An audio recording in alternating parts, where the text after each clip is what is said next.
Iba camino a la reunión por la herencia de mi esposo.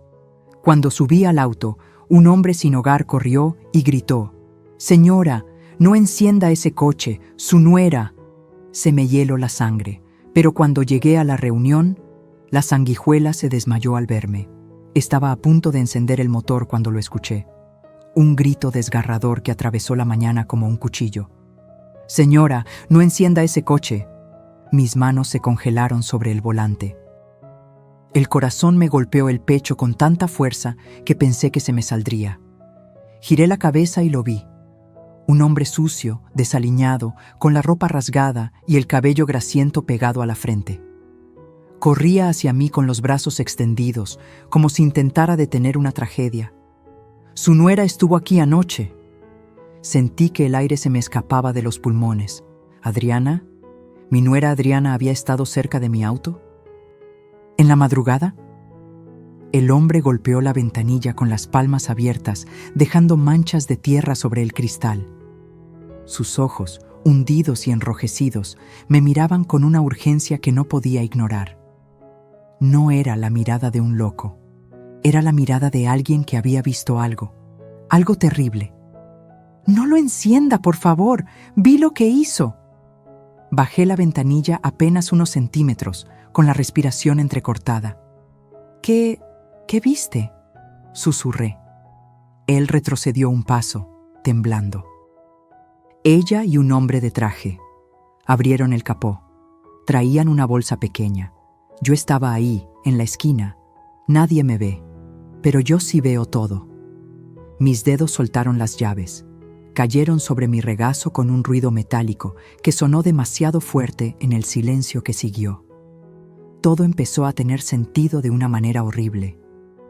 Julián, mi esposo, había muerto hacía apenas 3 semanas. Un infarto fulminante, dijeron los médicos, pero yo sabía que algo no cuadraba. Julián era fuerte, cuidaba su salud.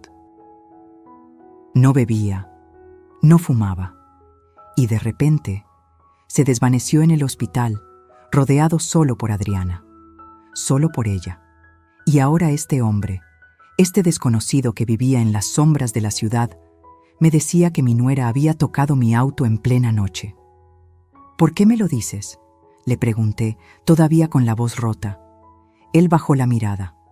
«Porque su esposo fue bueno conmigo una vez, me dio comida cuando todos me escupían. Y anoche lo soñé. Me dijo que la cuidara a usted». Se me llenaron los ojos de lágrimas. Julián, siempre tan noble, siempre tan generoso. Y ahora, incluso desde donde estuviera, intentaba protegerme.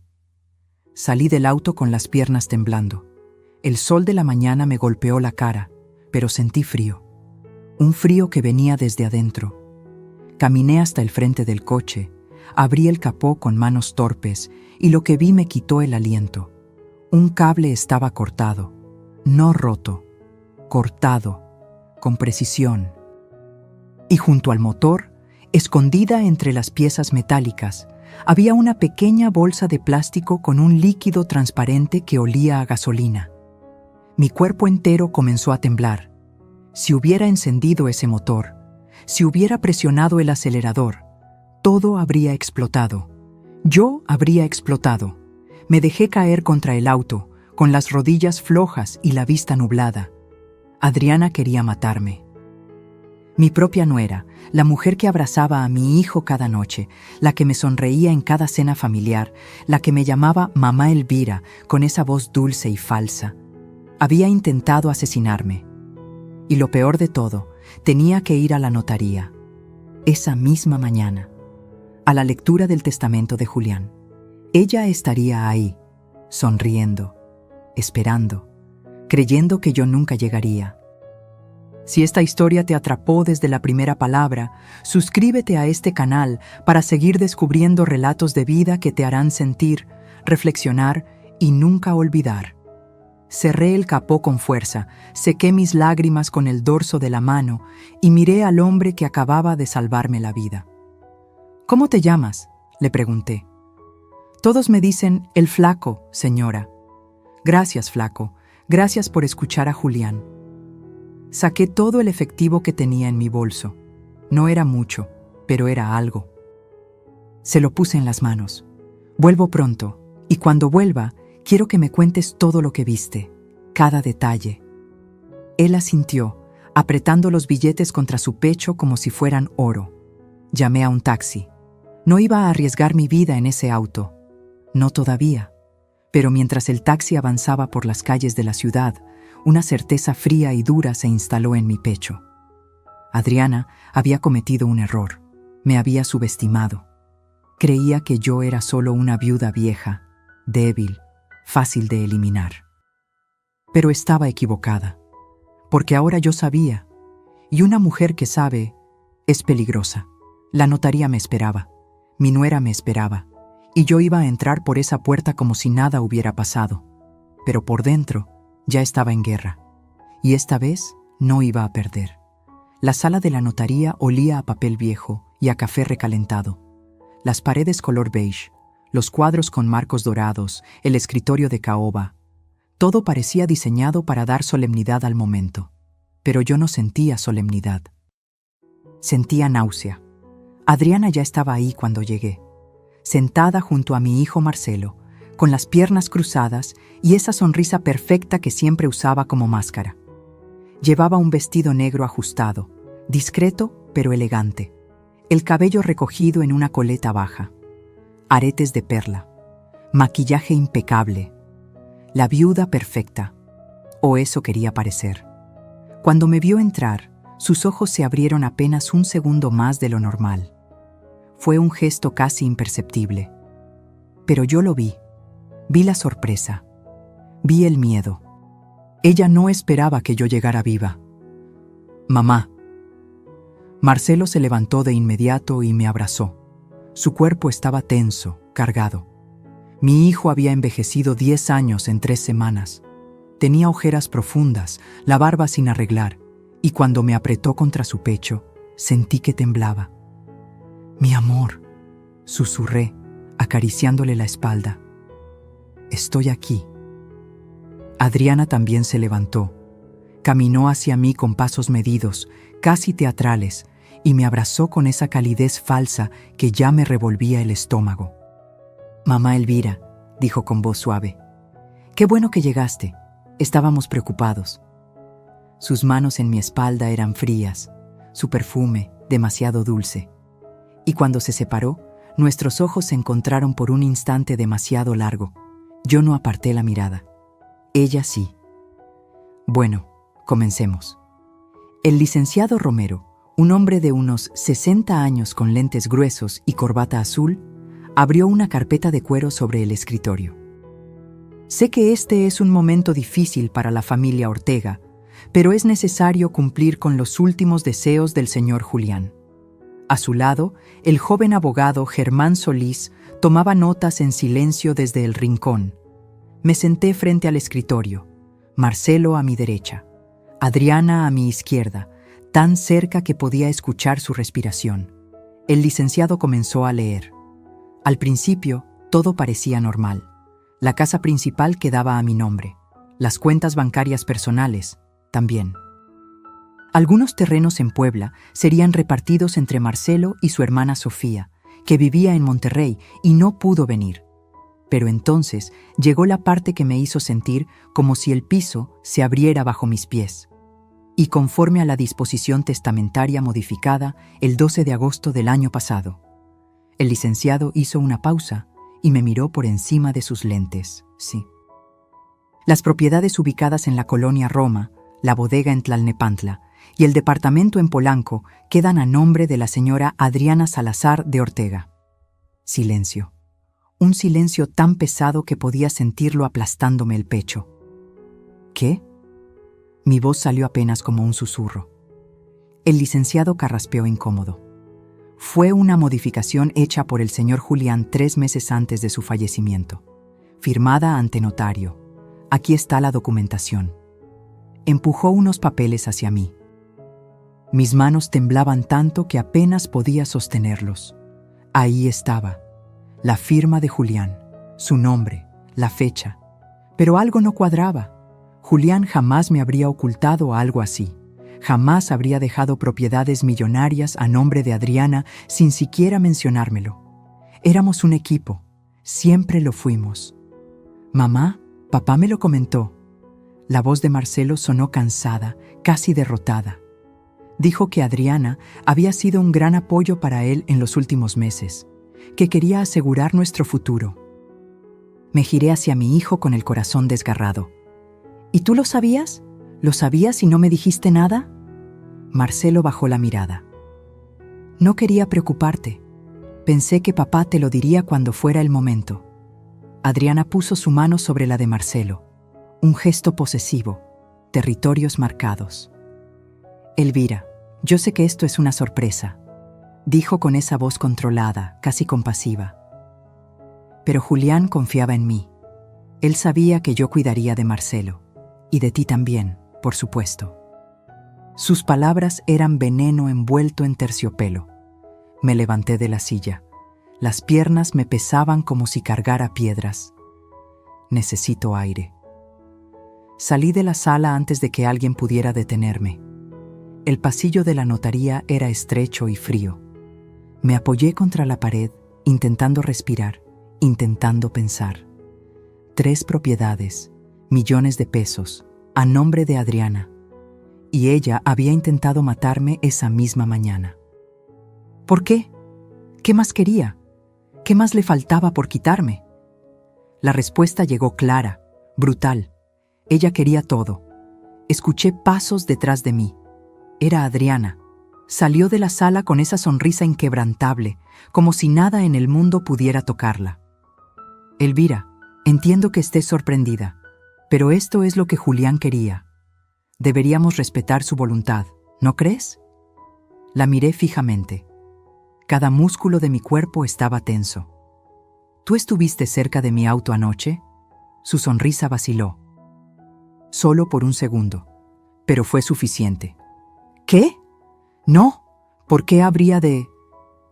Alguien te vio. Sus ojos se endurecieron. La máscara comenzaba a resquebrajarse. No sé de qué hablas, Elvira. Tal vez el estrés te está afectando. Deberías descansar. Se dio la vuelta y regresó a la sala, dejándome sola en ese pasillo helado. Pero algo había cambiado en mí. Ya no tenía miedo. Tenía claridad. Adriana había planeado todo esto. Manipuló a Julián. Falsificó documentos. Intentó matarme. Y ahora, frente a un notario, estaba cobrando su botín. Pero cometió un error. Me dejó viva. Y yo iba a usar cada segundo que me quedara para desenmascarar su traición, recuperar lo que era mío y hacer que pagara por lo que le hizo a Julián. Regresé a la sala. Me senté. Firmé lo que tenía que firmar. Pero por dentro ya había comenzado la guerra. Y esta vez iba a pelear hasta el final. Los días siguientes fueron una pesadilla silenciosa. Regresé a mi casa. Esa casa que Julián y yo construimos juntos hace 30 años, y todo me parecía diferente. Las paredes ya no me protegían. Los muebles, los cuadros, las fotos enmarcadas, todo parecía susurrarme la misma pregunta. ¿Qué pasó realmente? No podía dormir, no podía comer. Cada vez que cerraba los ojos, veía la bolsa de gasolina escondida en el motor. Veía la sonrisa de Adriana. Escuchaba su voz dulce y venenosa. Y entonces comenzaron los rumores. Fue en el mercado donde lo escuché por primera vez. Había ido temprano a comprar verduras, intentando mantener algo de normalidad en mi vida destrozada.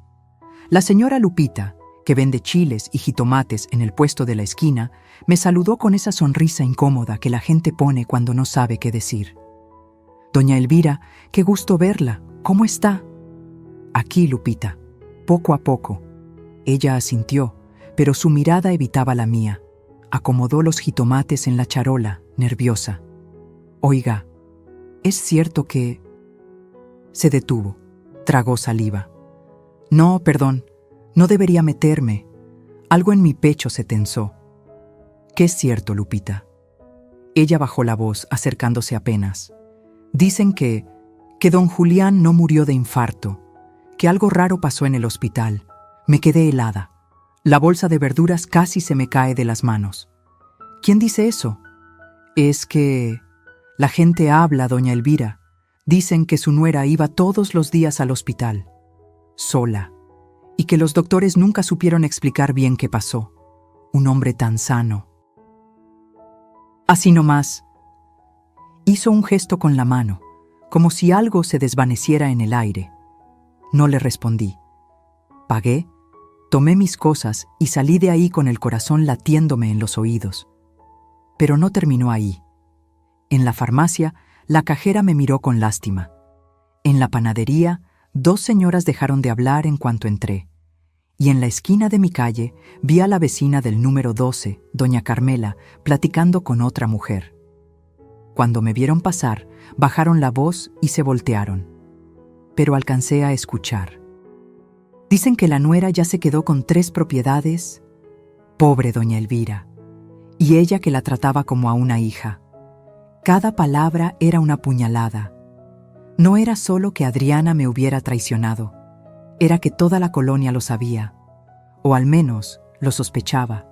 Y yo no tenía pruebas, solo intuiciones, solo un vacío enorme donde antes estaba mi confianza. Esa noche, sola en la casa, me senté frente al escritorio de Julián.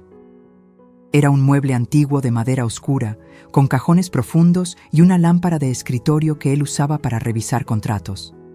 Abrí el primer cajón, papeles, facturas viejas, recibos de luz. El segundo cajón, libretas, plumas, una foto nuestra en Acapulco, sonriendo bajo el sol. Mis ojos se llenaron de lágrimas. Julián, ¿qué te hicieron?, susurré.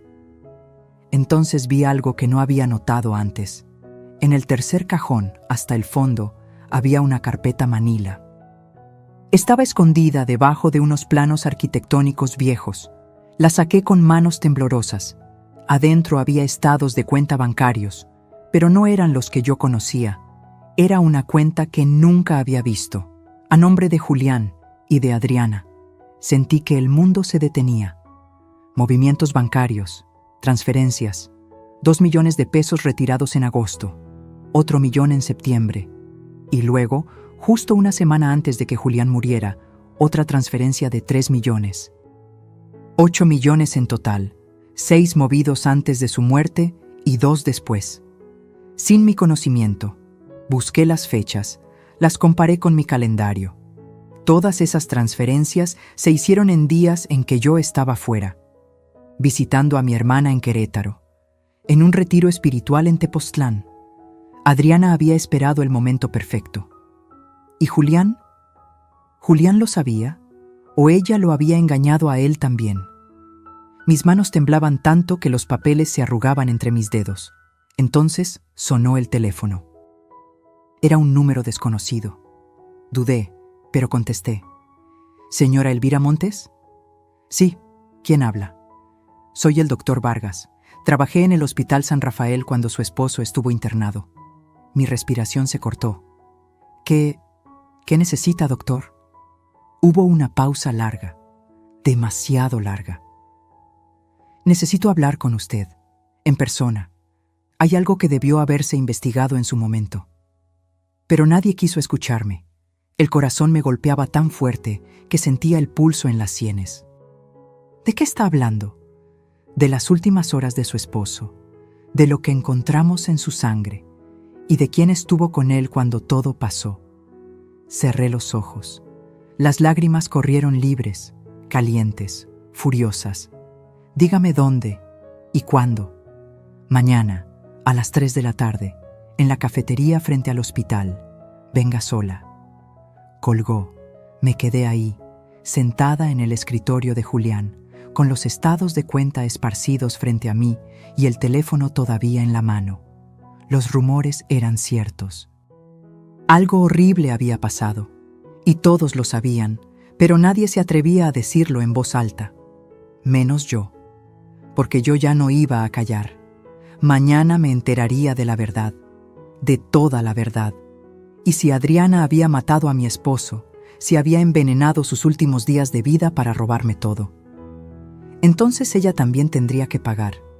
No importaba cuánto tiempo me tomara, no importaba cuánto me doliera. Julián merecía justicia, y yo iba a dársela. Esa noche no pude dormir. Me quedé despierta en la cama, mirando el techo, recordando, intentando encontrar el momento exacto en que todo comenzó a desmoronarse. El momento en que Adriana dejó de ser la nuera cariñosa y se convirtió en esto. Y entonces lo vi claro. Fue hace 4 años. Marcelo llegó a casa un domingo con ella, colgada de su brazo, sonriendo como si hubiera ganado la lotería. Tenía 28 años entonces. Él, 32. Mamá, papá, quiero presentarles a alguien muy especial. Adriana entró a nuestra sala con pasos seguros, casi ensayados. Llevaba un vestido blanco con flores pequeñas, el cabello suelto cayendo en ondas perfectas sobre sus hombros. Tacones bajos, maquillaje natural, todo calculado para parecer inocente. Mucho gusto, señora Elvira. Me extendió la mano con una sonrisa cálida. Marcelo me ha hablado tanto de usted.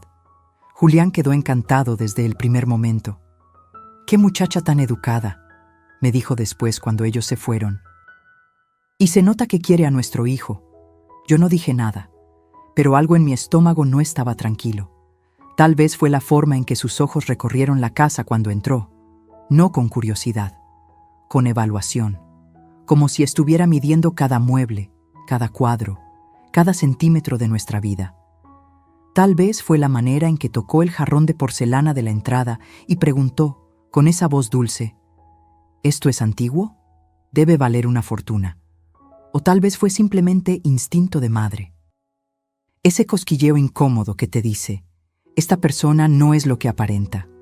Pero Marcelo estaba enamorado, y cuando un hijo está enamorado, las madres nos volvemos invisibles. Se casaron 6 meses después. Una boda grande, cara, que pagamos Julián y yo casi en su totalidad. Adriana dijo que su familia no podía aportar mucho porque venían de una situación humilde. Nosotros, por supuesto, entendimos, o eso creímos. Después de la boda, las cosas cambiaron poco a poco. Tan despacio que casi no lo notas. Como cuando una planta se marchita, no muere de golpe, se va apagando hoja por hoja. Primero fueron las cenas familiares. Adriana siempre tenía una excusa para llegar tarde o irse temprano. Tengo trabajo, me duele la cabeza. Marcelo y yo tenemos planes. Luego empezó a opinar sobre todo.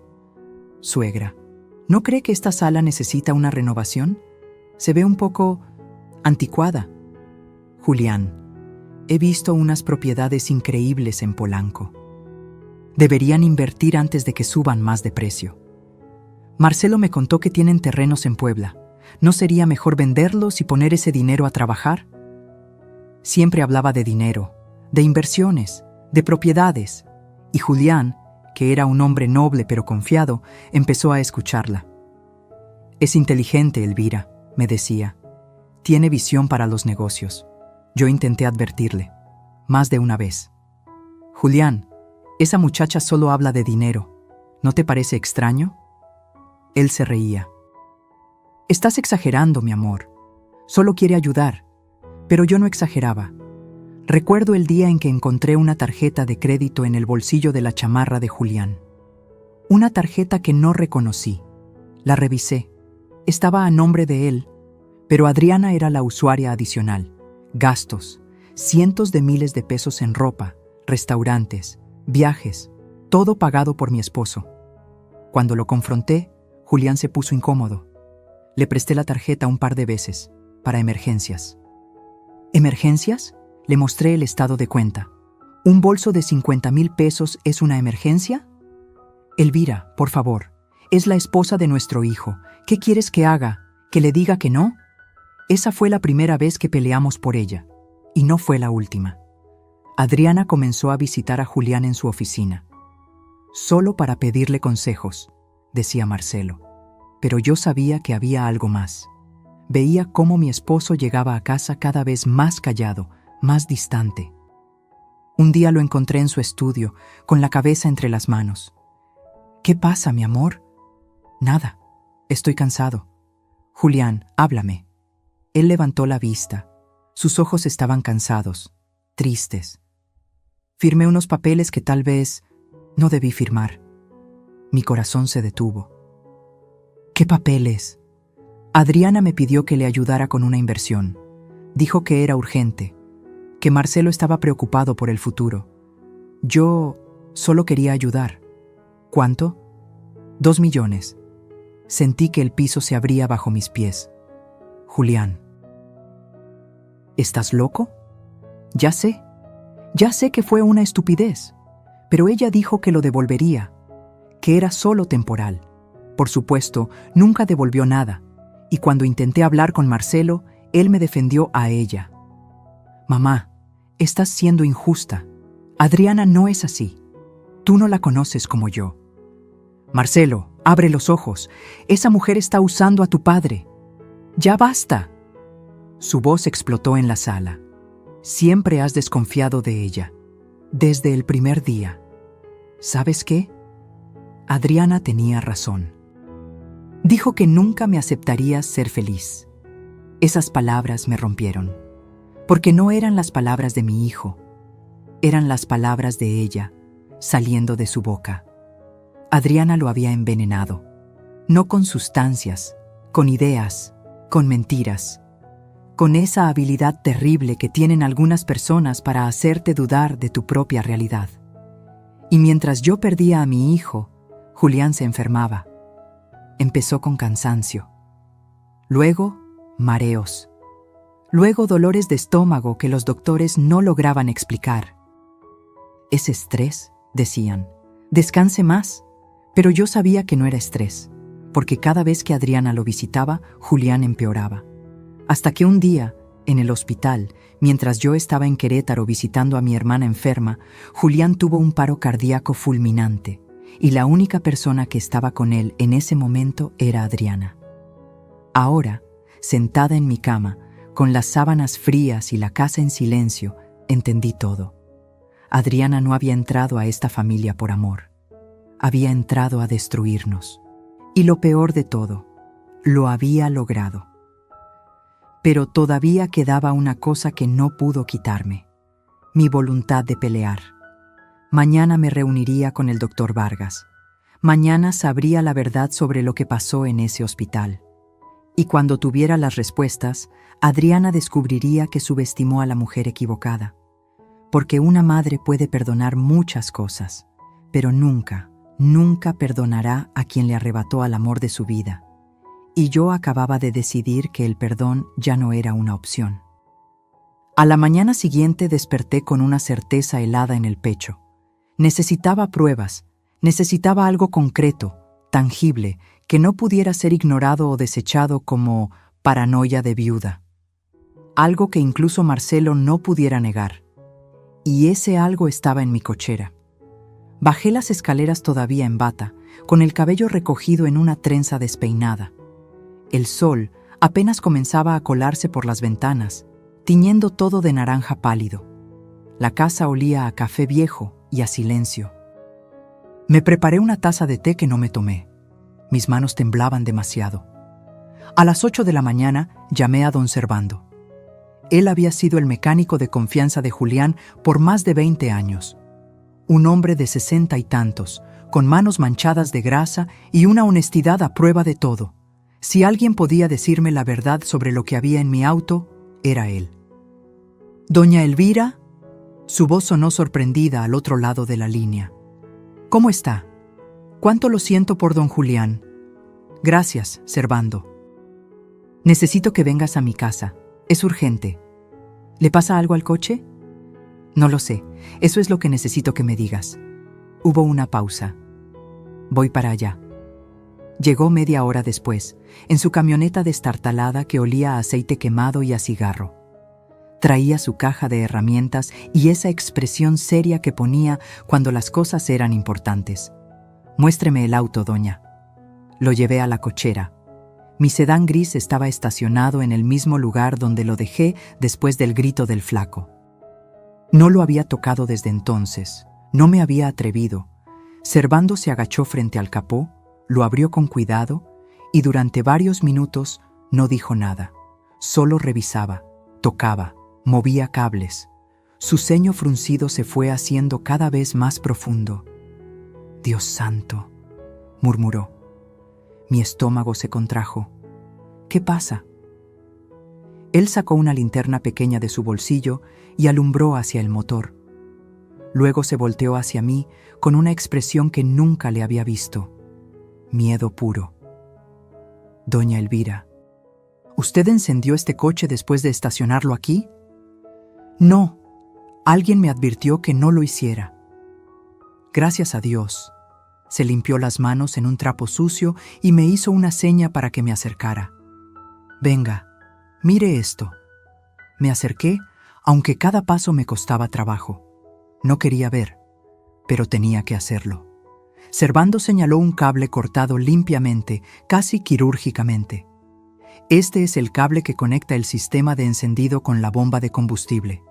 Está cortado, no roto. Cortado con algo filoso. Una navaja, probablemente. Sentí que la garganta se me cerraba. ¿Y eso qué significa? Que alguien quería que el auto no arrancara de inmediato, que usted insistiera, que lo intentara varias veces. ¿Por qué? Él sacó algo con unas pinzas. Era una bolsa plástica de 8,5 centímetros, con mezcla volátil colocada sobre el múltiple de escape. El cable de ignición estaba seccionado con cuchilla. Un montaje compatible con ignición secundaria y explosión instantánea.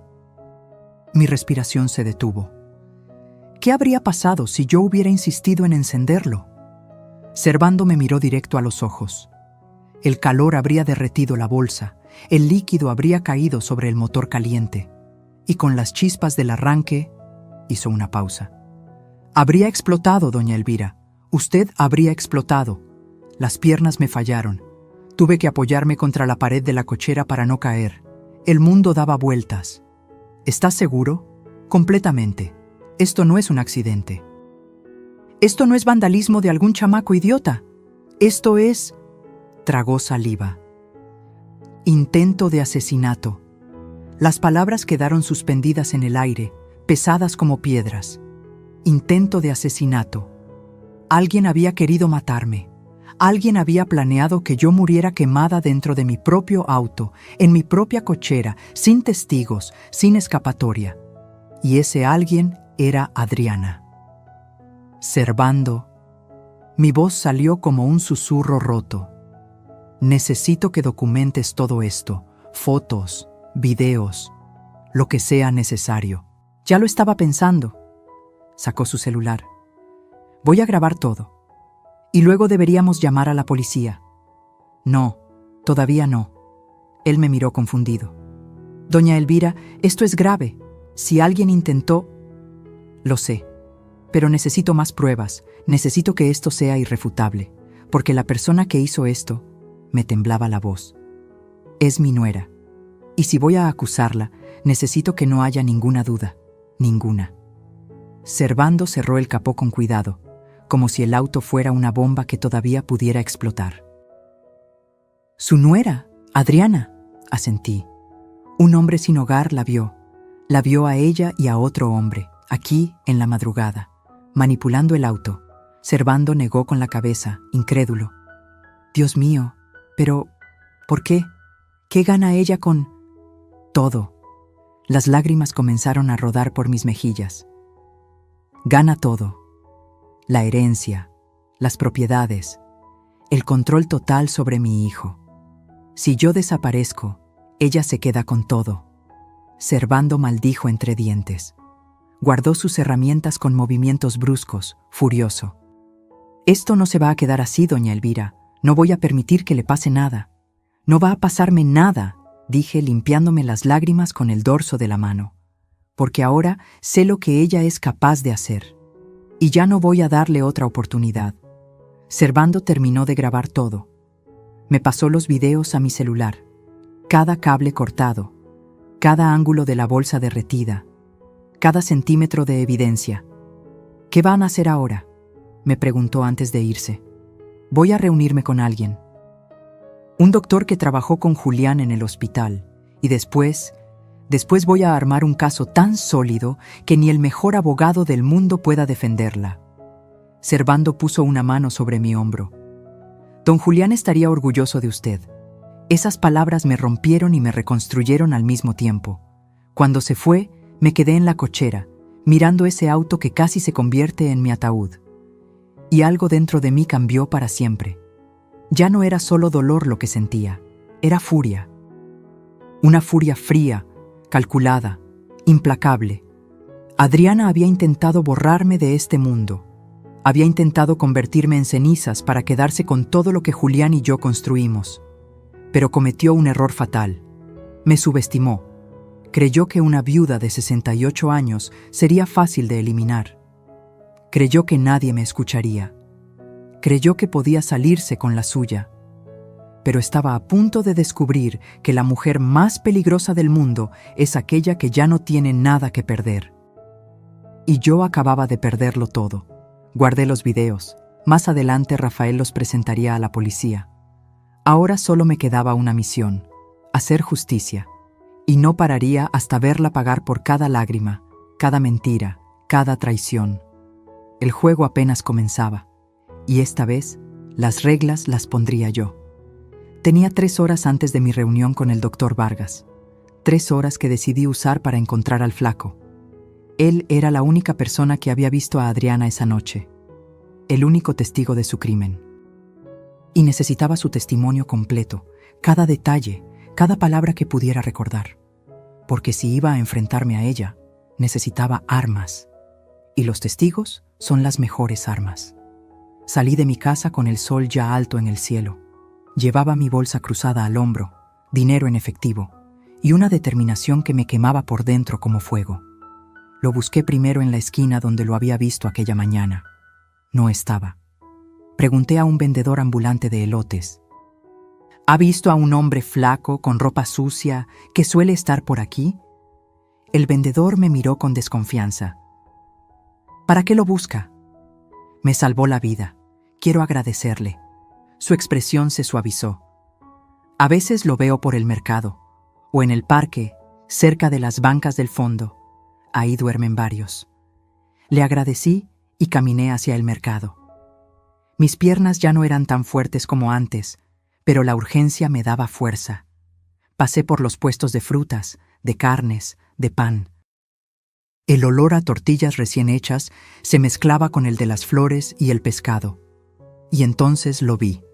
Estaba sentado en el suelo, recargado contra la pared trasera del mercado, con una bolsa de plástico a su lado.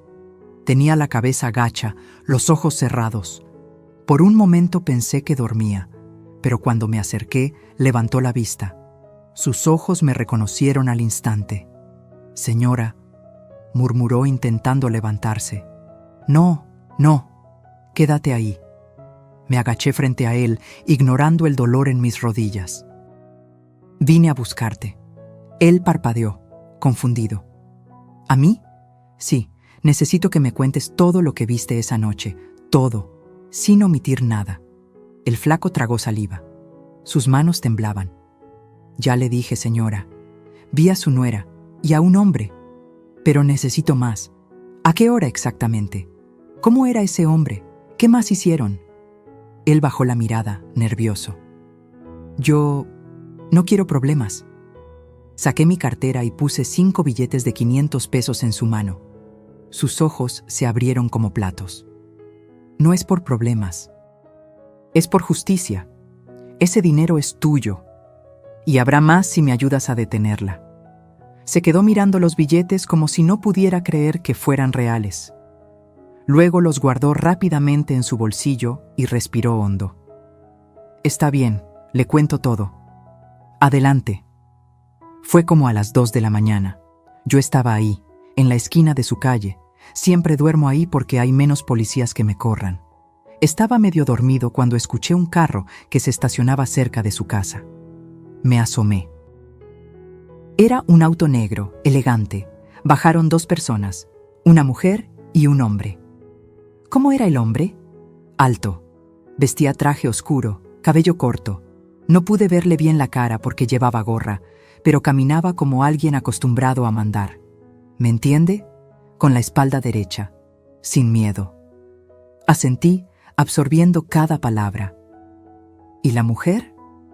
Esa sí la reconocí. La he visto antes en su casa. Es su nuera. Llevaba pantalones negros y una chamarra con capucha, pero la vi bien cuando pasó bajo el farol. Era ella, seguro. ¿Qué hicieron?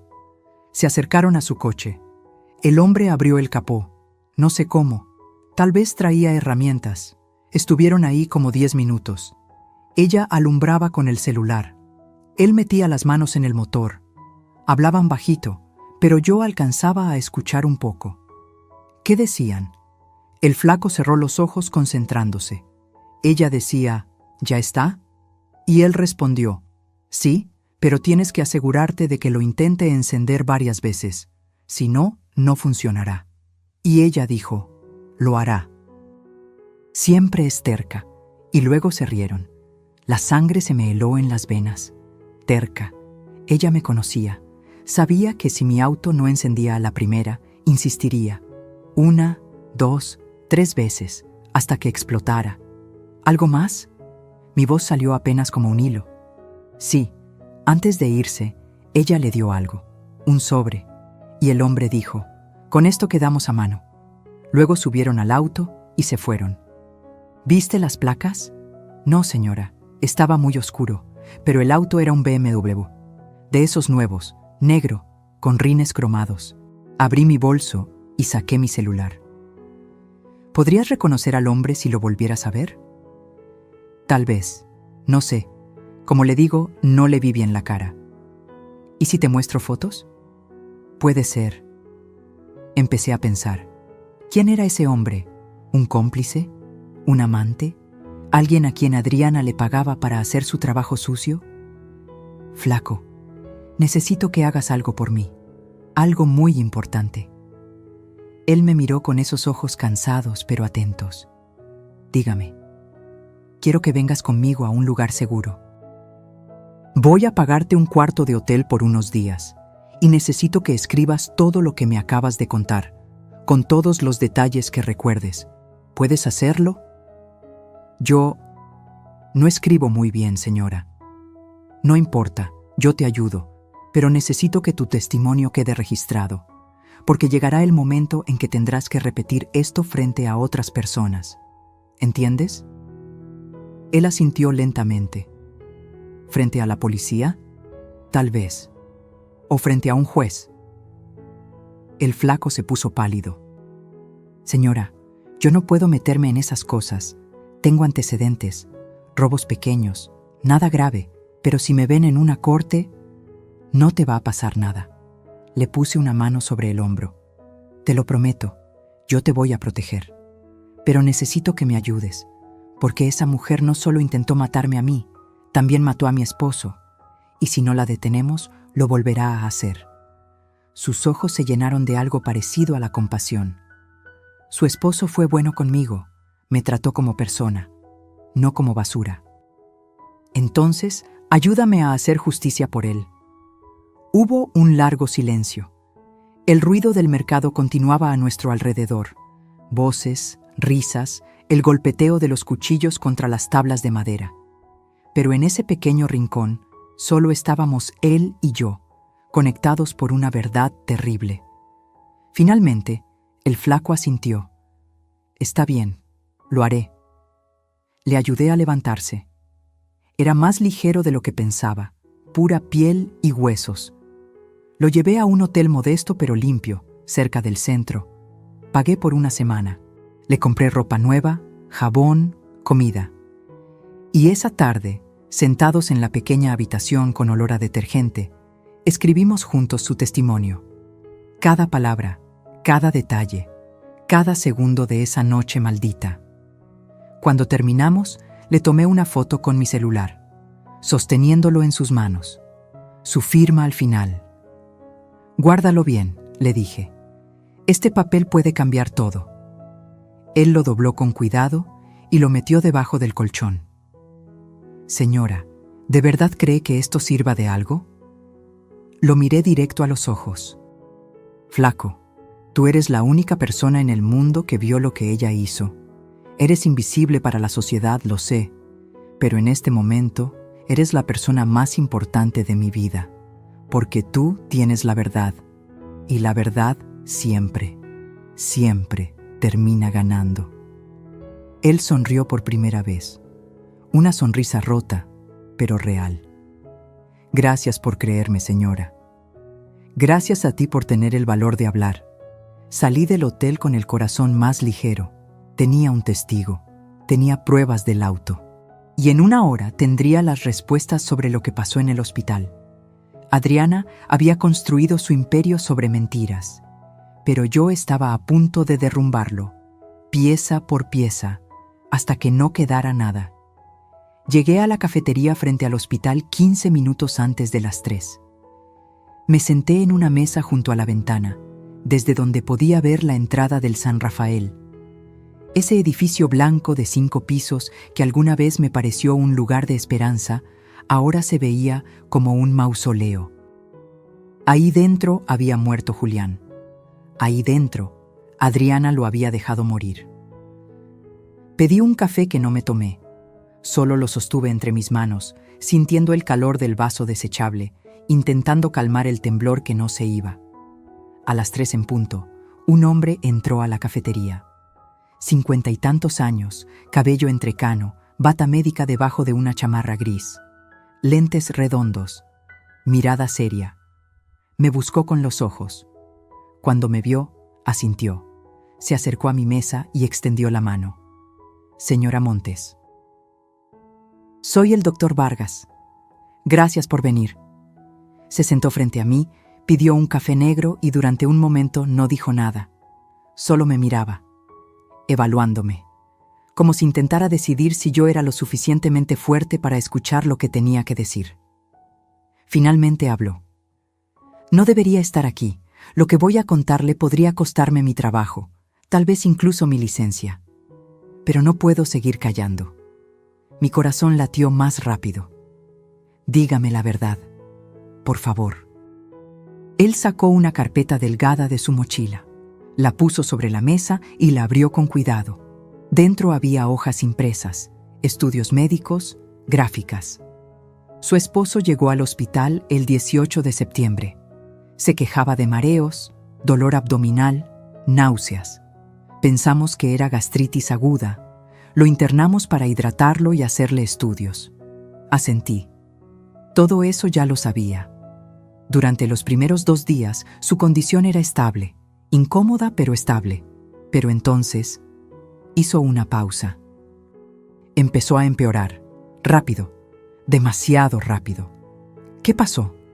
Sus signos vitales comenzaron a fallar. Taquicardia, presión arterial irregular, confusión mental. Y lo más extraño, sus análisis de sangre mostraban niveles elevados de potasio, muchísimo más altos de lo normal. ¿Y eso qué significa? Hiperpotasemia severa puede causar un paro cardíaco fulminante. Pero lo raro es que no tenía ninguna razón médica para tener esos niveles. No era diabético, no tenía problemas renales. No estaba tomando medicamentos que lo justificaran. Sentí que algo frío me recorría la espalda. Estoy diciendo que alguien pudo haberle administrado potasio de manera externa, en dosis altas, sin que nadie se diera cuenta. La cafetería pareció girar a mi alrededor. ¿Quién? ¿Cómo? No lo sé. Pero sé quién tenía acceso ilimitado a su habitación. ¿Quién estuvo con él las últimas horas de su vida? ¿Quién estaba ahí cuando nadie más podía estar? Adriana. Él asintió lentamente. Su nuera. Sí. Me cubrí la boca con las manos. Las lágrimas brotaron sin control. No podía respirar. No podía pensar. Julián no había muerto de un infarto natural. Lo habían asesinado. Y yo no estuve ahí para protegerlo. ¿Por qué no dijo nada? Mi voz salió rota, desesperada. ¿Por qué no lo investigaron? El doctor Vargas bajó la mirada, avergonzado. Lo intenté. Hablé con el director del hospital. Le mostré los análisis. Le dije que algo no cuadraba. Pero él me dijo que no podíamos hacer acusaciones sin pruebas contundentes, que una autopsia necesitaba el consentimiento de la familia y su nuera, ella se negó. El abogado Solís aconsejó que la cremación sería lo más digno y sanitario. Marcelo firmó confiando en su palabra. ¿Qué? Dijo que no quería profanar el cuerpo de su suegro, que era una falta de respeto, que Julián habría querido descansar en paz. Y su hijo la apoyó. Cerré los ojos. Marcelo. Mi propio hijo había bloqueado la investigación sin saberlo. Entonces lo cremaron, susurré. Sí. Y con eso se perdió cualquier posibilidad de demostrar lo que pasó. Me quedé en silencio. El ruido de la cafetería se sentía lejano, irreal. Voces, tazas chocando, el vapor de las máquinas de café. Todo se sentía como un sueño del que no podía despertar. Doctor, ¿usted cree que ella lo hizo? Él me miró directo a los ojos. Sí, creo que su nuera envenenó a su esposo. No puedo probarlo. Pero en 25 años de carrera, he visto muchas muertes. Y esta no fue natural. Las lágrimas rodaron libres por mis mejillas. ¿Cómo lo hizo? Pudo ser con suplementos de potasio. Son fáciles de conseguir. Se venden sin receta. En dosis normales son inofensivos. Pero en dosis altas, mezclados en comida o bebida, son letales. Y lo peor, dejan muy poco rastro, especialmente si el cuerpo es cremado. Me sentí vacía, como si alguien me hubiera arrancado el alma.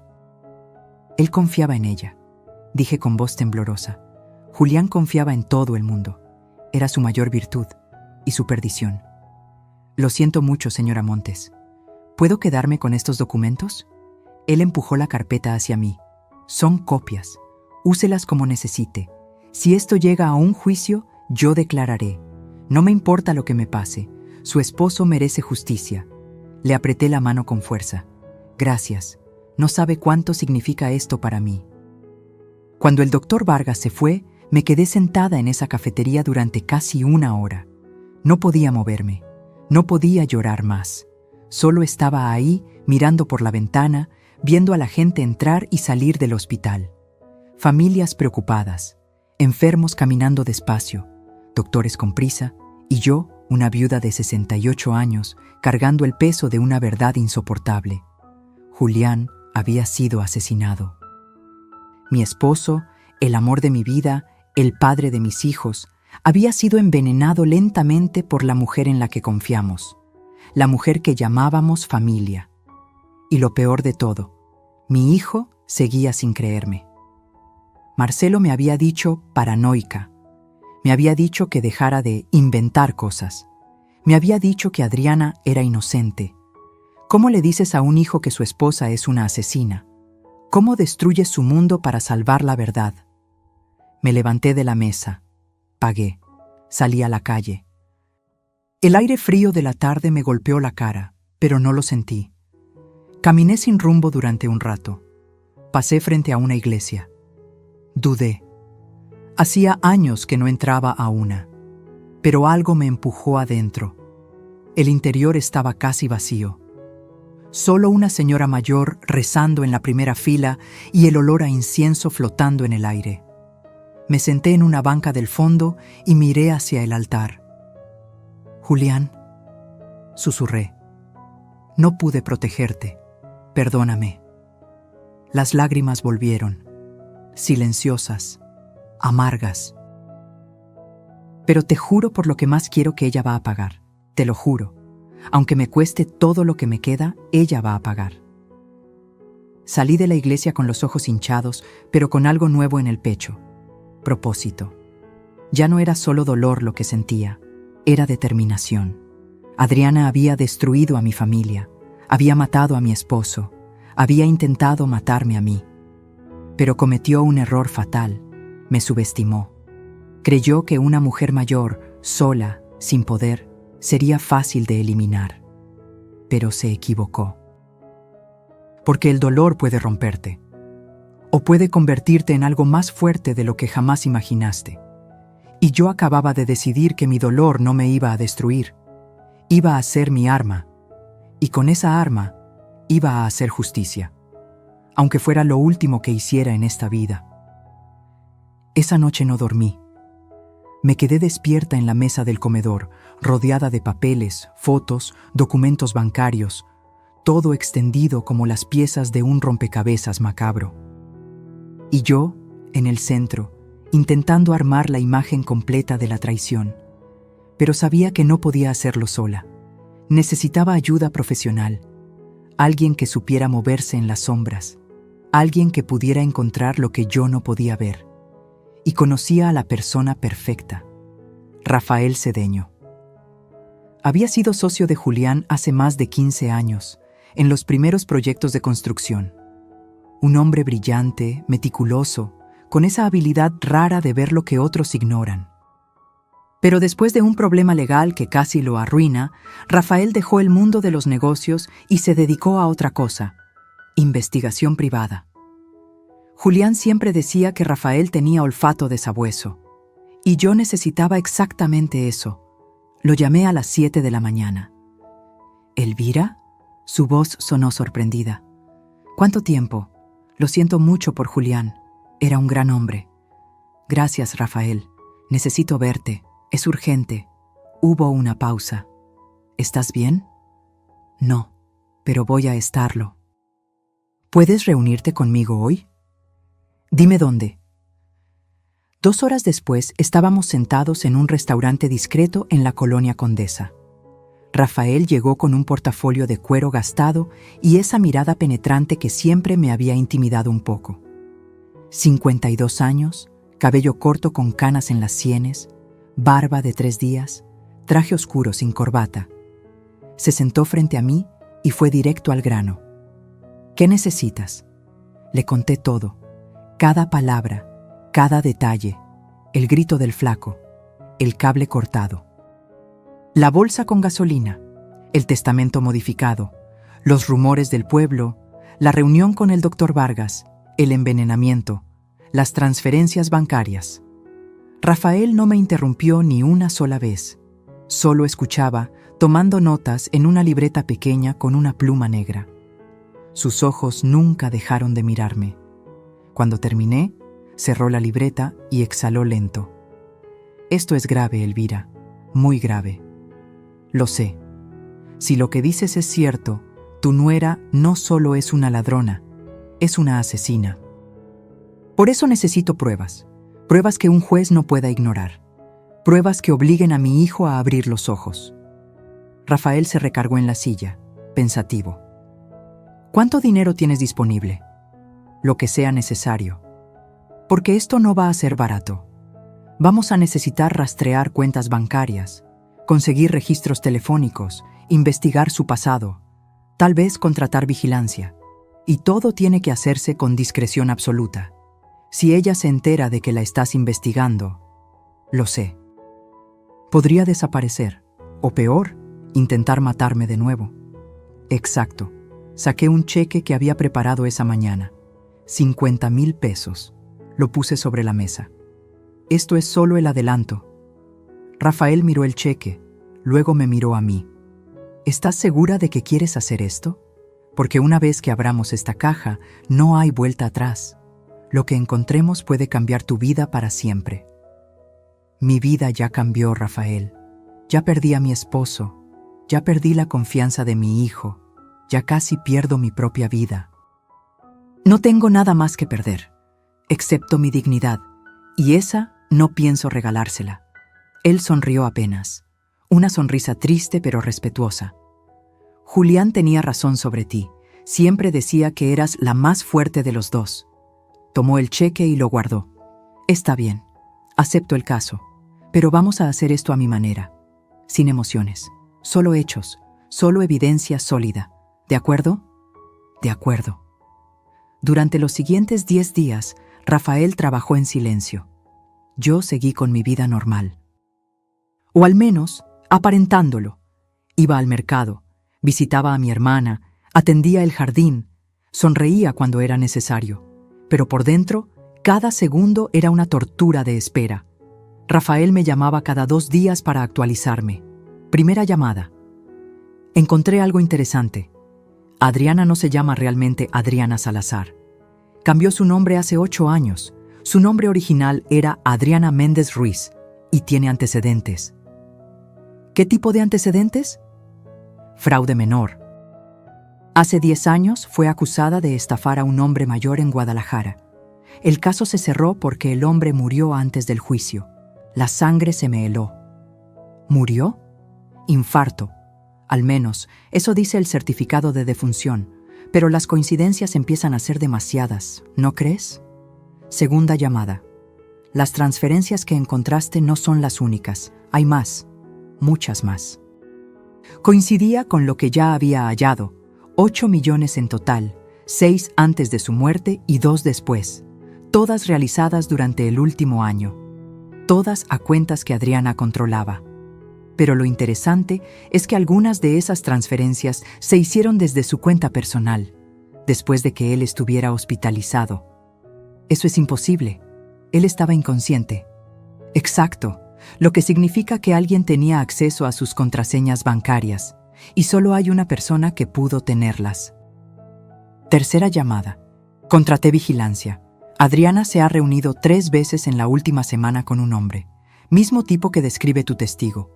Alto, traje oscuro, BMW en negro. Conseguí fotos. Te las mando. Minutos después, las fotos llegaron a mi celular. Y lo que vi me dejó sin aliento. El hombre del traje era Germán Solís, abogado corporativo, especialista en herencias y testamentos, y el mismo abogado que estuvo presente el día de la lectura del testamento en la notaría. Todo empezó a encajar. Germán había ayudado a Adriana a falsificar los documentos, a cambiar el testamento, a mover el dinero, y probablemente él fue quien cortó el cable de mi auto aquella noche. No era solo una conspiradora, era una red completa. Cuarta llamada, la más importante. Elvira, necesito que vengas a mi oficina. Ahora, encontré algo que tienes que ver. Llegué en menos de media hora. Rafael me esperaba con la computadora encendida. En la pantalla había documentos escaneados. Mira esto. Amplió la imagen. Es el testamento modificado, el que se leyó en la notaría. Sí, ya lo vi. Ahora mira esto. Abrió otro documento. Esta es la firma de Julián en contratos antiguos. Fíjate en la inclinación de la J, en la forma de la O, en el espacio entre las letras. Lo vi. Ahora mira la firma en el testamento modificado. La comparación era evidente. No era la misma firma. Era buena, muy buena, casi perfecta, pero no era idéntica. Es falsa, susurré. Correcto. Julián nunca firmó ese testamento. Alguien lo hizo por él, y ese alguien es muy profesional. Probablemente Germán. Los abogados saben copiar firmas. Es parte de su entrenamiento forense. Sentí que las piernas me temblaban. Esto es suficiente, ¿verdad? Con esto podemos ir a la policía. Rafael negó con la cabeza. Es un buen inicio, pero no es suficiente para un arresto. Necesitamos más.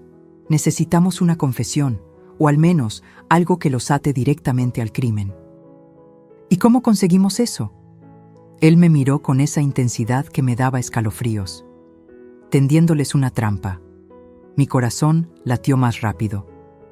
¿Qué tipo de trampa? Una que ellos no puedan rechazar. Una donde se sientan seguros, donde bajen la guardia y donde cada palabra que digan quede grabada. Sonreí por primera vez en días. Dime qué tengo que hacer. Y así comenzó la fase final de mi venganza. Ya no era solo una viuda buscando respuestas. Era una mujer armada con pruebas, con testigos, con un plan. Y Adriana estaba a punto de descubrir que el peor error que puedes cometer en la vida es subestimar a alguien que ya no tiene nada que perder. Porque cuando una mujer decide pelear por su verdad, no hay mentira lo suficientemente fuerte para detenerla. Y yo apenas estaba comenzando. El plan era simple pero peligroso. Rafael lo diseñó con precisión quirúrgica. Cada detalle, cada movimiento, cada palabra que yo tendría que decir. Tienes que hacerla sentir que ganó, me explicó en su oficina. Que ya no eres una amenaza, que te rendiste. Solo así bajará la guardia. ¿Y cómo hago eso? Llamándola, invitándola a cenar, diciéndole que quieres hacer las paces, que estás cansada de pelear, que quieres firmar la repartición de bienes en paz y seguir adelante con tu vida. La sola idea de fingir amabilidad con ella me revolvía el estómago. No sé si pueda. Rafael puso una mano sobre mi hombro. Sé que es difícil, pero es la única manera. Si la confrontas directamente, huirá. O peor, contratará mejores abogados y enterrará todo. Necesitamos que se sienta segura, que hable. Y cuando hable, la atraparemos. Respiré hondo. ¿Y las cámaras? Voy a instalar 3. Una en la sala, escondida en el reloj de pared, otra en el comedor, en la planta decorativa, y una más en la cocina, por si acaso. Audio de alta definición, video en HD. Todo irá directo a un servidor encriptado. Aunque destruyan las cámaras, la grabación estará a salvo. ¿Y si no dice nada incriminatorio? Lo hará. La gente como Adriana no puede resistir presumir, especialmente cuando creen que ganaron. Tú solo tienes que provocarla sutilmente, hacerle preguntas casuales, dejar que su ego haga el resto. Me dio una lista de frases clave que debía mencionar durante la cena. Frases como: Julián siempre confió en ti. Nunca entendí por qué cambió tanto en sus últimos meses. A veces me pregunto qué pasó realmente en el hospital. El auto. Qué suerte que no lo encendí ese día. Cada una diseñada para sembrar duda, para provocar reacción, para que Adriana no pudiera evitar defenderse o, mejor aún, justificarse. Practiqué frente al espejo durante 2 días. Sonrisa amable, voz cansada pero reconciliadora, gestos de derrota. Tenía que ser perfecta, porque si ella sospechaba algo, todo se vendría abajo. Finalmente, un jueves por la tarde, la llamé. Mi mano temblaba cuando marqué su número. Elvira, su voz sonó sorprendida. Adriana, hola, ¿cómo estás? Bien. ¿Y tú? No esperaba tu llamada. Lo sé. Yo necesito hablar contigo, y con Marcelo, pero sobre todo contigo. Hubo una pausa cautelosa. ¿De qué se trata? Quiero que vengan a cenar a mi casa, este sábado. Necesito hacer las paces. Estoy cansada de todo este dolor, de las peleas, de la desconfianza. Julián no habría querido esto. Podía escuchar sus engranajes mentales funcionando al otro lado de la línea. ¿Estás segura? Totalmente. Quiero firmar los papeles pendientes, cerrar este capítulo y seguir adelante. Todos merecemos paz, ¿no crees? Su voz se suavizó. Creyó que había ganado. Me parece perfecto, Elvira. Marcelo va a estar feliz de escuchar esto. Ha estado muy preocupado por ti. Lo sé. Yo también estoy preocupada por él, por todos nosotros. Los espero a las 8. Prepararé algo especial. Ahí estaremos. Colgué y solté el aire que no sabía que estaba conteniendo.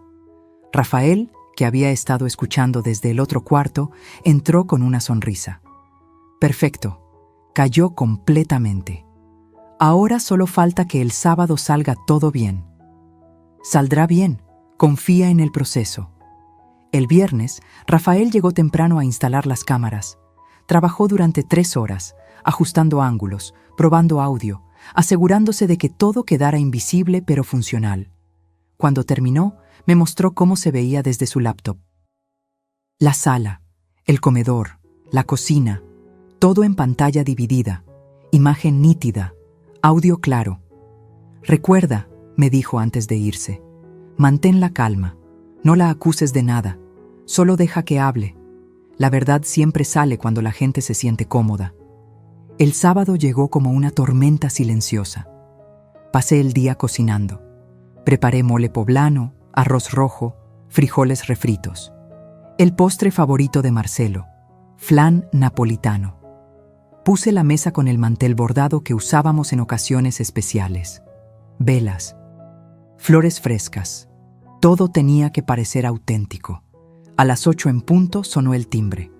Abrí la puerta con una sonrisa que me dolía en el alma. Marcelo entró primero. Se veía cansado pero esperanzado. Me abrazó fuerte. Gracias por esto, mamá. Gracias a ti por venir, mi amor. Adriana entró detrás de él, elegante como siempre. Vestido negro ajustado, tacones, cabello perfecto. Esa sonrisa que ahora reconocía como pura falsedad. Elvira, qué linda te ves, y huele delicioso. Gracias, hija. Pasen. Siéntense. Nos sentamos a la mesa. Serví la comida. Hablamos de cosas triviales al principio. El clima, el tráfico, las noticias.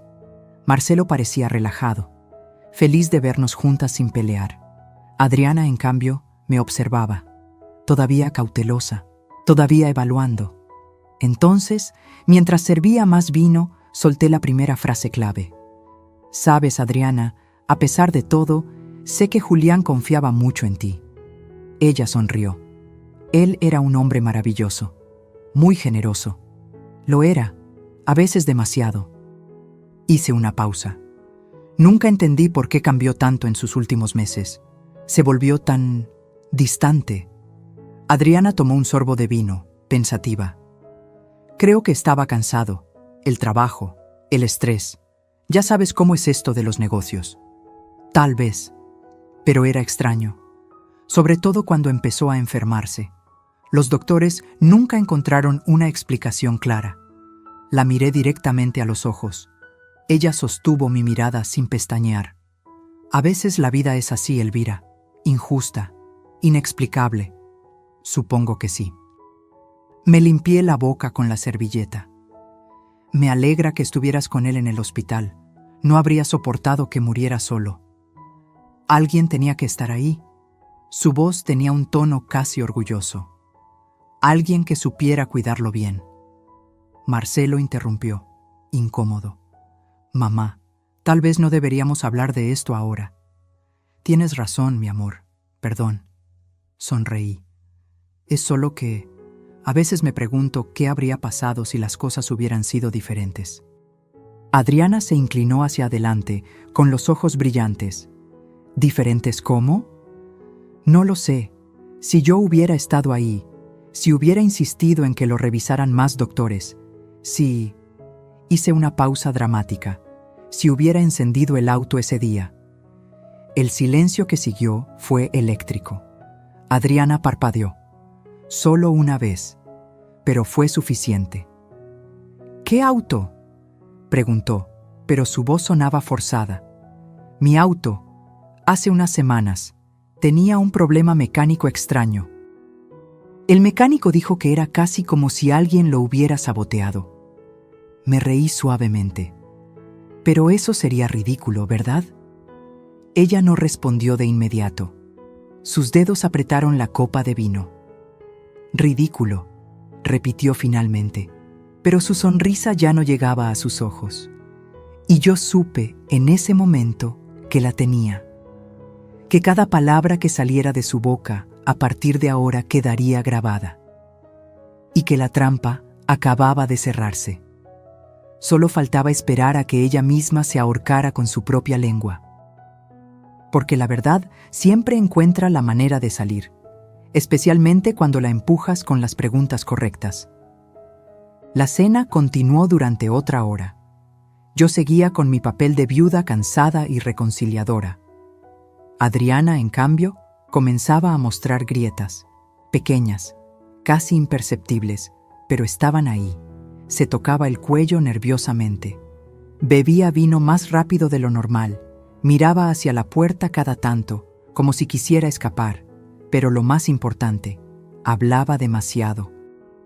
Empezó a presumir, a justificarse, a explicar cosas que nadie le había preguntado. Julián me pidió que me encargara de sus cuentas, porque confiaba en mí, dijo mientras cortaba un pedazo de flan.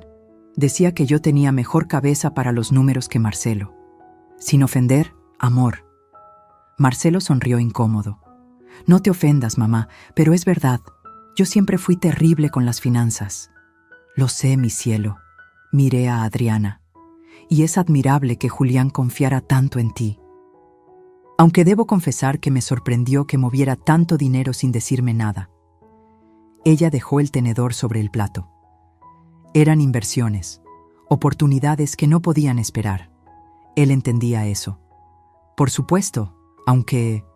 Hice una pausa, como si recordara algo. El banco me llamó hace unos días. Dijeron que hubo transferencias después de que Julián estuviera en el hospital, inconsciente. Qué extraño, ¿no? Adriana se puso rígida. Deben estar equivocados. Los bancos cometen errores todo el tiempo. Tal vez. Sonreí dulcemente. O tal vez alguien tenía sus contraseñas. El silencio cayó como un yunque. Marcelo nos miraba confundido, sintiendo la tensión, pero sin entender su origen. Adriana, en cambio, me miraba fijamente. Sus ojos ya no eran dulces, eran duros, calculadores. Elvira, ¿a dónde quieres llegar con todo esto? A ningún lado, hija. Solo estoy tratando de entender cómo funcionaban las cosas, para cerrar este capítulo en paz, como dijimos. Ella no respondió. Solo tomó su copa de vino y la vació de un trago. Entonces decidí lanzar el golpe final. ¿Sabes? Conocí a alguien hace unas semanas, un hombre sin hogar. Me contó una historia muy interesante sobre una mujer y un hombre en traje negro que estuvieron cerca de mi auto una noche. La copa casi se le cae de las manos. ¿Qué? Sí. Qué coincidencia, ¿verdad? Justo la noche antes de que descubriera el problema mecánico. Adriana se puso de pie bruscamente. La silla rechinó contra el piso. No tengo que escuchar esto. Marcelo, nos vamos. Pero Marcelo también se había puesto de pie, mirándome con una mezcla de confusión y enojo. Mamá, ¿qué está pasando? ¿De qué hablas? Pregúntale a tu esposa, dije con voz tranquila pero firme. ¡Esto es ridículo! Adriana agarró su bolso. Tu madre está paranoica, Marcelo. Ya te lo dije. Necesita ayuda profesional. ¿Paranoica? Me levanté despacio, manteniendo la calma. ¿Sabes qué es gracioso, Adriana? Que una paranoica no tendría esto. Saqué mi celular y puse sobre la mesa las fotos que Rafael me había enviado. Adriana con Germán Solís, en restaurantes, en estacionamientos, en su auto. Los ojos de Marcelo se abrieron como platos. ¿Qué es esto? Tu esposa con el abogado que modificó el testamento de tu padre. El mismo abogado que estuvo presente en la lectura. El mismo hombre que, según mi testigo, la ayudó a sabotear mi auto. Adriana retrocedió, pálida. Eso no prueba nada. Germán es un colega, un amigo. Un amigo que te ayudó a robar 8 millones de pesos. Un amigo que falsificó la firma de Julián. Un amigo que intentó matarme. Mientes. ¿Quieres que llame al doctor que atendió a tu suegro? ¿El que encontró niveles anormales de potasio en su sangre? ¿El que sospechó que fue envenenado? Marcelo dio un paso atrás, como si lo hubieran golpeado. No, no puede ser. Adriana se volvió hacia él, con lágrimas falsas brotando de inmediato. Amor, no le creas. Está inventando todo. Está celosa. Siempre me ha odiado. Pero Marcelo la miraba diferente ahora, como si la viera por primera vez. Por un instante, su voz tembló. Yo solo quería que me respetaran. Siempre fui la invitada, nunca la dueña. Luego volvió a endurecerse. Tu padre era un idiota. ¿Es verdad? Su voz salió quebrada. ¿Envenenaste a mi padre? No, claro que no. Esto es una locura. Respóndeme. Su grito resonó en toda la casa. Adriana abrió la boca. Luego la cerró. Sus ojos se movían de mí a Marcelo, buscando una salida que no existía.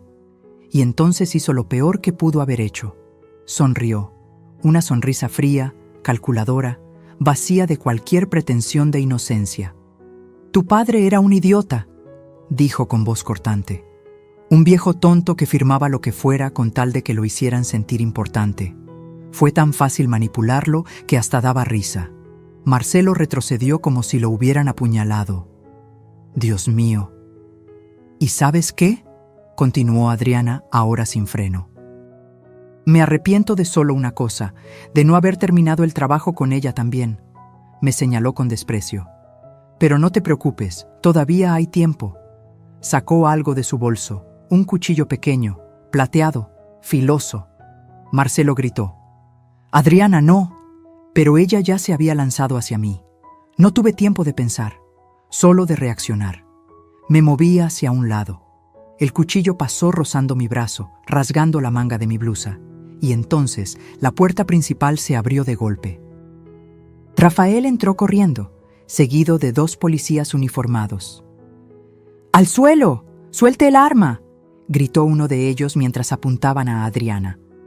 Rafael, sin perder la calma, mostró a los agentes que las cámaras transmitían todo en tiempo real al servidor seguro. Adriana se quedó paralizada. El cuchillo cayó de sus manos. Su rostro pasó del odio al pánico en un segundo. Los policías la sometieron, la esposaron. Mientras la arrastraban hacia la puerta, ella gritaba: «Esto es trampa. Ella me provocó. Me tendieron una trampa». Rafael se acercó a mí. «¿Estás bien?», asentí, todavía temblando. «Lo grabaste todo, ¿verdad?». «Cada palabra, cada movimiento. Está en el servidor, irrefutable». Marcelo estaba sentado en el suelo, con la cabeza entre las manos, sollozando como un niño. Me arrodillé junto a él y lo abracé. «Lo siento, hijo, lo siento tanto». Yo no sabía». Su voz era un susurro roto. «Mamá, perdóname. No te creí. Pensé que estabas...». «Shh». Ya pasó. Los policías se llevaron a Adriana. Sus gritos se fueron apagando en la distancia. Rafael se acercó con una expresión seria. «Van a arrestar a Germán Solís también. Con las grabaciones y las pruebas bancarias, ambos van a pasar muchos años en prisión. ¿Y el testamento falso? Se invalidará. Todo regresará a como debió ser desde el principio. Las propiedades, el dinero, todo vuelve a ti y a tus hijos». Cerré los ojos. El alivio me golpeó como una ola. No era alegría lo que sentía. Era justicia. Julián podía descansar en paz. Y yo, finalmente, podía respirar. La pesadilla había terminado, pero sabía que las heridas tardarían mucho en sanar. Porque recuperar tu vida es una cosa, recuperar la confianza de tu hijo es otra. Y esa noche, abrazada a Marcelo en el piso de mi comedor, supe que el verdadero trabajo apenas comenzaba, no el de venganza, sino el de reconstrucción, y ese, descubriría después, era el más difícil de todos. Pasaron varias semanas desde aquella noche de la trampa. El tiempo ya no se medía en días, sino en audiencias y declaraciones. Los siguientes meses fueron un huracán de abogados, declaraciones, audiencias y papeles. Adriana fue acusada formalmente de fraude, falsificación de documentos, intento de homicidio y, aunque no pudieron probarlo completamente por la cremación del cuerpo, conspiración en la muerte de Julián. Germán Solís, el abogado cómplice, fue arrestado en su oficina 2 días después. Las pruebas eran abrumadoras, las grabaciones, las transferencias bancarias, y el testimonio del flaco, el hombre sin hogar que lo vio todo, selló la culpabilidad de ambos. No tuvieron defensa. El juicio duró 4 meses. Yo asistí a cada audiencia, sentada en la misma banca, con la misma ropa oscura, mirando fijamente a Adriana cada vez que entraba esposada a la sala. Ella nunca me devolvió la mirada. Su abogado intentó todo. Alegó locura temporal, luego manipulación psicológica, luego que yo la había provocado, que todo fue defensa propia. Pero las grabaciones no mentían, las cámaras no tenían sesgo, y el jurado, 12 personas que no la conocían, vieron lo mismo que yo había visto desde el principio.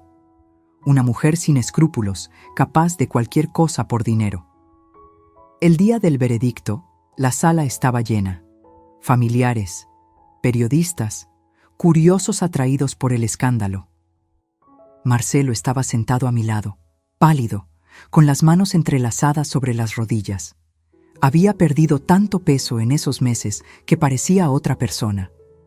Cuando el juez pidió al jurado su veredicto, el silencio fue absoluto.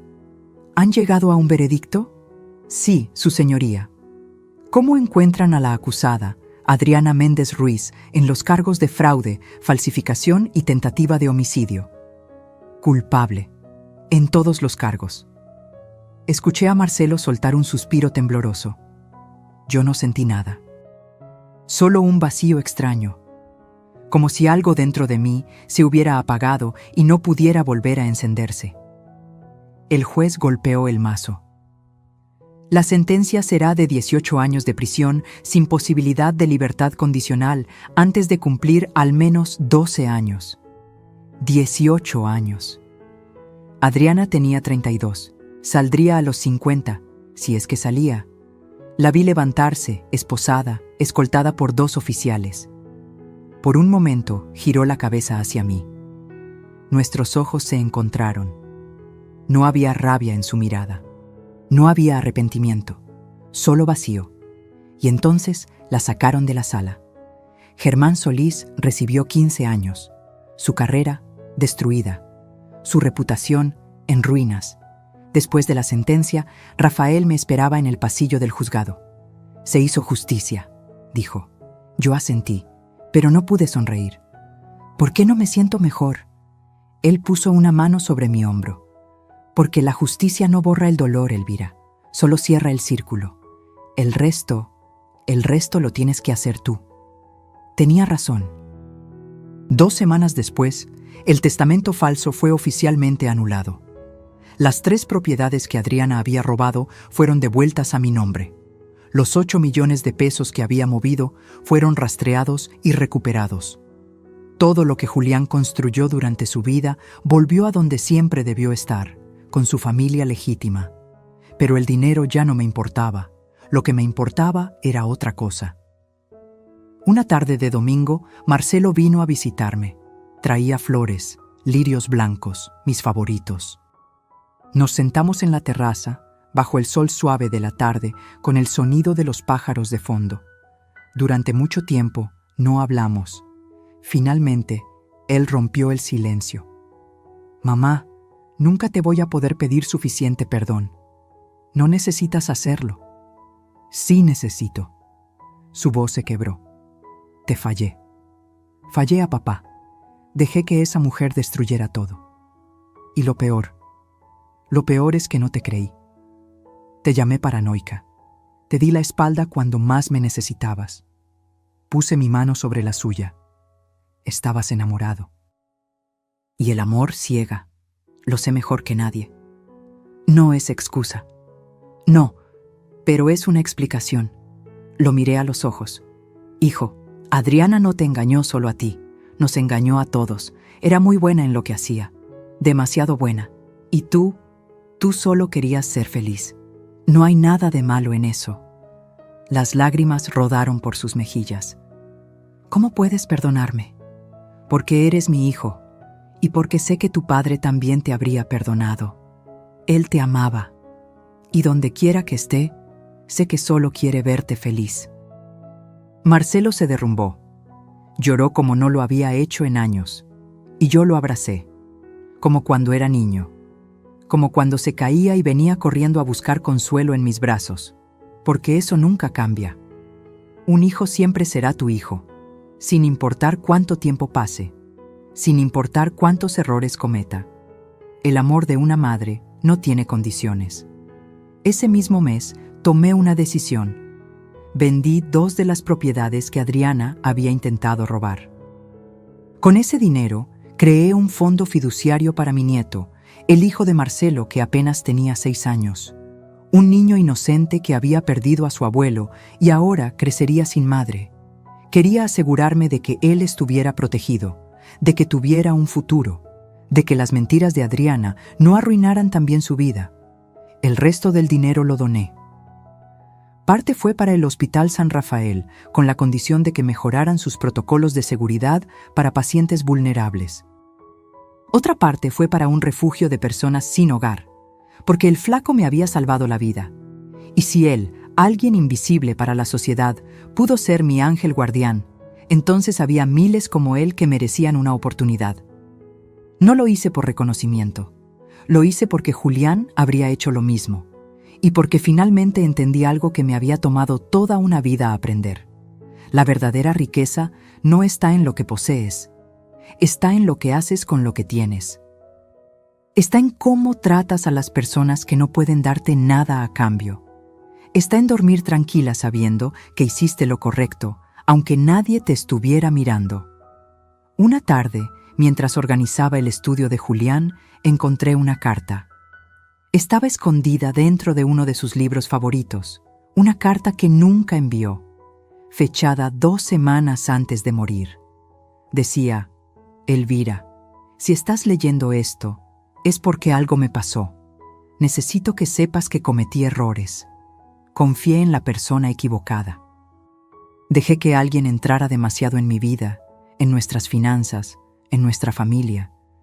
Y ahora tengo miedo de lo que pueda pasar. Si algo me sucede, por favor, no confíes en nadie. Investiga, pelea, porque sé que eres más fuerte de lo que crees. Siempre lo has sido. Te amo y lo siento. La carta cayó de mis manos. Julián lo sabía. En algún nivel, sabía que Adriana era peligrosa y había intentado advertirme, pero no llegó a tiempo. Me senté en su silla, rodeada de sus libros, de su olor que todavía impregnaba el cuero del escritorio, y lloré, no de tristeza, sino de cierre, porque finalmente podía decirle: ya está, mi amor, ya hice lo que tenía que hacer, ya te defendí, ya nos defendí, ahora puedes descansar. Y sentí, por primera vez desde su muerte, que él realmente descansaba, que la justicia, aunque tardía, aunque incompleta, había llegado. Y que yo, una mujer de 68 años que había sido subestimada, traicionada, casi asesinada, había ganado, no con rabia, no con venganza, sino con dignidad, y esa, descubrí, era la victoria más poderosa de todas. 6 meses después del juicio, una mañana de diciembre, desperté con una necesidad que no podía ignorar. Tenía que verlo, al flaco, al hombre que sin saberlo había cambiado el curso de todo. El hombre que con un solo grito desesperado me había salvado la vida y desencadenado la justicia. Hacía tiempo que no lo veía. Después del juicio, le había conseguido trabajo en una pequeña empresa de limpieza. Le había pagado un cuarto modesto en una vecindad. Le había dado dinero para ropa, comida, medicinas. Pero nunca le había dicho gracias. No de verdad, no de la forma en que merecía. Lo busqué durante 2 días. No estaba en su trabajo, no estaba en su cuarto. Nadie lo había visto. Y entonces, una tarde fría, lo encontré, en el mismo lugar donde todo comenzó, la esquina de mi calle, sentado contra la pared, con la misma ropa raída de siempre, a pesar de todo lo que le había dado. Me acerqué despacio. Él levantó la vista y me reconoció. Señora Elvira. Flaco, te he estado buscando. Él sonrió con tristeza. Lo siento, es que no pude quedarme en el cuarto. No pude seguir en el trabajo. No encajo ahí. La calle es mi casa. Siempre lo ha sido. Me senté a su lado. Ignoré las miradas de la gente que pasaba. Ignoré el frío del concreto. Ignoré todo excepto a él. No vine a regañarte, vine a agradecerte. Él negó con la cabeza. No tiene nada que agradecer. Tengo todo que agradecer. Saqué un sobre de mi bolso. Sin ti, yo estaría muerta. Sin tu grito, sin tu valentía, Adriana se habría salido con la suya. Por eso quiero darte esto. Le extendí el sobre. Él lo abrió con manos temblorosas. Dentro había un cheque, 100,000 pesos. Sus ojos se llenaron de lágrimas. Señora, yo no puedo aceptar esto. Sí puedes, y lo harás, porque te lo ganaste. Haz lo que quieras con ese dinero. Viaja, descansa, o dónalo si quieres, Pero tómalo, porque es tuyo, porque salvaste una vida, y eso no tiene precio. Él apretó el cheque contra su pecho, sollozando en silencio. No fue solo mi mérito, dijo entre lágrimas. Fue su esposo, él me habló esa noche. Me quedé inmóvil. ¿Qué? Lo soñé. Clarito. Estaba dormido en esa esquina, y de repente lo vi, parado frente a mí, con un traje gris, sonriendo. Me dijo: «Cuida a mi esposa, está en peligro, no dejes que encienda el auto». Y cuando desperté, usted estaba ahí, subiendo al coche, y yo grité. No sé por qué, solo grité. Las lágrimas rodaron libres por mis mejillas. «Julián», susurré. Él la amaba mucho, señora. Eso se sentía en el sueño, mucho. Miré al cielo. Las nubes grises del invierno se movían despacio. El aire olía a lluvia próxima. «Gracias, Julián», dije en voz baja. «Gracias por cuidarme. Gracias por enviarme un ángel cuando más lo necesitaba». El flaco se limpió las lágrimas con la manga sucia de su chamarra. «Señora, ¿usted cree en esas cosas? ¿En los sueños? ¿En que los muertos nos cuidan?» Lo miré a los ojos. Antes no creía. Pensaba que todo era casualidad, coincidencias. Pero ahora sé que hay algo más. Algo que no podemos ver pero que está ahí, cuidándonos, guiándonos. Julián me envió a ti, y tú me salvaste. Eso no es casualidad, eso es amor, amor que trasciende la muerte. Nos quedamos sentados ahí durante un rato más, en silencio, solo dos personas conectadas por una historia imposible, por un grito que lo cambió todo. Finalmente, me levanté. «Cuídate, flaco, y si algún día necesitas algo, cualquier cosa, búscame. Siempre voy a estar aquí para ti». «Lo mismo digo, señora, aunque no tenga mucho que dar. Ya me diste todo, me diste mi vida». Caminé de regreso a mi casa, con el corazón más ligero de lo que había estado en meses. Cuando llegué, me senté en la terraza, el mismo lugar donde Julián y yo solíamos tomar café los domingos, donde planeábamos viajes que nunca hicimos, donde soñábamos con envejecer juntos, y aunque él ya no estaba físicamente, sentí su presencia, en el viento que movía las hojas del árbol de bugambilias, en el canto de los pájaros que él tanto amaba, en la calidez del sol que se colaba entre las nubes. Cerré los ojos y hablé. «Ya puedes descansar, mi amor. Ya todo está bien. Marcelo está sanando. Nuestro nieto está protegido. Adriana pagó por lo que hizo. ¿Y yo? Yo estoy en paz. Gracias por cuidarme. Gracias por no dejarme sola. Gracias por amarme tanto que encontraste la forma de salvarme incluso desde donde estés. Te amo. Siempre te amaré, hasta que nos volvamos a encontrar». Abrí los ojos, y justo en ese momento, una mariposa blanca se posó en el borde de la mesa. Se quedó ahí, inmóvil, como si me mirara, y luego voló, alto, hacia el cielo. Sonreí, porque supe que era él, diciéndome adiós, diciéndome que finalmente podía descansar. Y yo, una mujer de 68 años que había perdido a su esposo, que había sido traicionada por su familia, que había estado a segundos de morir.